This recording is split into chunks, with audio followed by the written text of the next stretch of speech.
আমাদের জীবনে এমন অনেক মুহূর্ত আসে যখন আমরা শুধু অভাবগুলোই দেখি।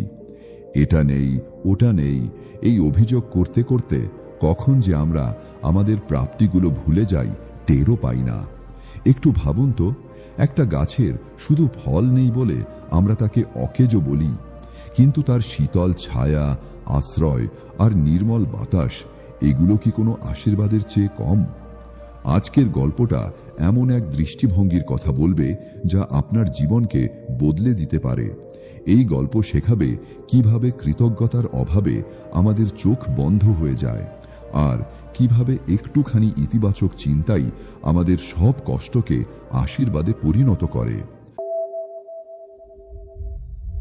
অনেক অনেক দিন আগের কথা, যখন মানুষ দূরের পথ পাড়ি দিত ঘোড়ায় চড়ে। সেই সময় নাদিম আর লুৎফি নামের দুই যুবক ছিল। তাদের স্বভাব ছিল একদম আলাদা। নাদিম ছিল শান্ত আর ঠান্ডা মাথার ছেলে, আর লুৎফি ছিল বেশ চটপটে আর সাহসী। তারা একটা বড় শহরে প্রবাসী হিসেবে কাজ করত। 3 বছর কেটে গেছে সেখানে। এবার তাদের মন আকুপাকু করছিল নিজেদের গ্রামে ফেরার জন্য, সেই পাহাড়ি গ্রামে যেখানে তাদের পরিবার অধীর আগ্রহে অপেক্ষা করছিল।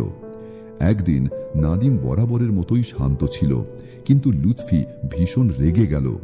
তাদের গাড়ির কোচম্যান জঙ্গলের ভেতরে যেতে রাজি হলো না, তাই বাধ্য হয়ে সীমান্ত থেকেই তাদের জঙ্গলের ভেতর দিয়ে হেঁটে যেতে হলো।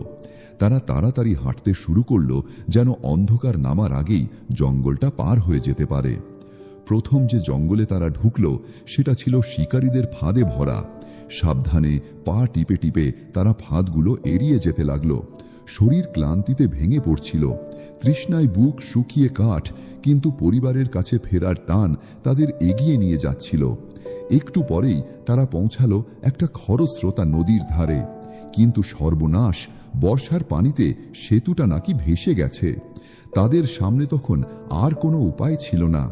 অনেক আলোচনার পর তারা ঠিক করলো সাঁতরেই নদী পার হবে।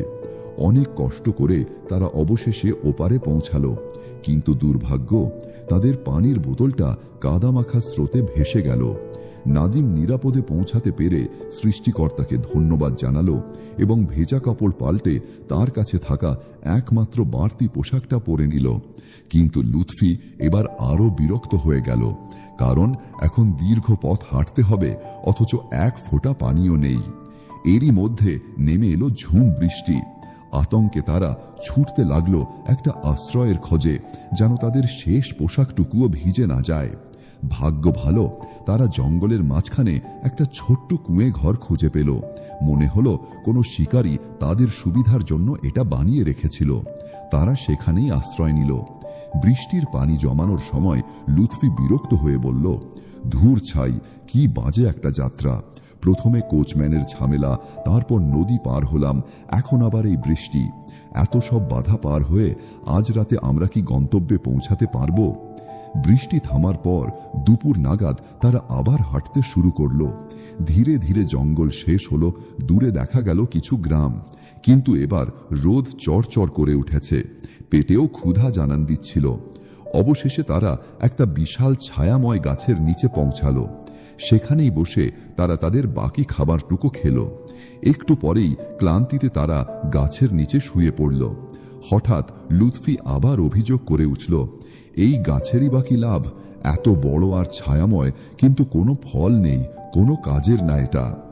নাদিম চুপ করে ভাবতে লাগলো, সত্যি গাছে কোনো ফল নেই, কিন্তু এই প্রচণ্ড রোদে এর ছায়াটাই কি বিশাল একটা আশীর্বাদ নয়? ঠিক তখনই হাওয়ায় ভেসে এলো গাছের গভীর শান্ত কণ্ঠস্বর, আমি সেই মহিরুহ যার নিচে তুমি আশ্রয় নিয়েছ। শত শত বছর ধরে আমি বেঁচে আছি, ঋতুর পরিবর্তন দেখেছি। আমার শিকড় মাটিকে রক্ষা করে ক্ষয় থেকে, আমার ডালে বাসা বাঁধে পাখি আর কীট পতঙ্গ। প্রতিটি সৃষ্টিরই রয়েছে নিজস্ব একটা ভূমিকা। শুধু একদিক দেখে আমাকে নিরর্থক বলো না, একটু গভীরভাবে দেখো। লুৎফি স্তব্ধ হয়ে গেল। ভয় আর অনুশোচনায় তার চোখ ভিজে উঠল। বিনয়ের সঙ্গে সে বলল, ক্ষমা চাই হে মহিরুহ, আমার অকৃতজ্ঞ কথার জন্য আমি দুঃখিত। আমার চোখ খুলে দেওয়ার জন্য আপনাকে ধন্যবাদ। সেদিন থেকে তারা সেই গাছ থেকে এক মূল্যবান শিক্ষা পেল। মানুষ প্রায়ই অভিযোগ করে যা নেই তা নিয়ে, অথচ ভুলে যায় যা আছে তার কদর করতে।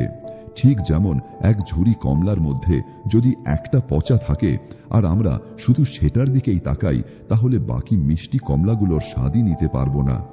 তাই আমাদের শিখতে হবে অভাবের দিকে নয়, আমাদের জীবনের আশীর্বাদগুলোর দিকেই মনোযোগ দিতে। কৃতজ্ঞতা আপনার জীবনকে করবে আরও সুখী আর অর্থপূর্ণ। আজকের গল্প এখানেই শেষ। গল্পটা ভালো লাগলে অবশ্যই একটা লাইক করবেন এবং আপনার মূল্যবান মতামত জানাবেন, যেন আমরা এমন আরও শিক্ষণীয় গল্প আপনাদের সাথে শেয়ার করতে পারি। দেখার জন্য অনেক ধন্যবাদ। আবার দেখা হবে পরের গল্পে।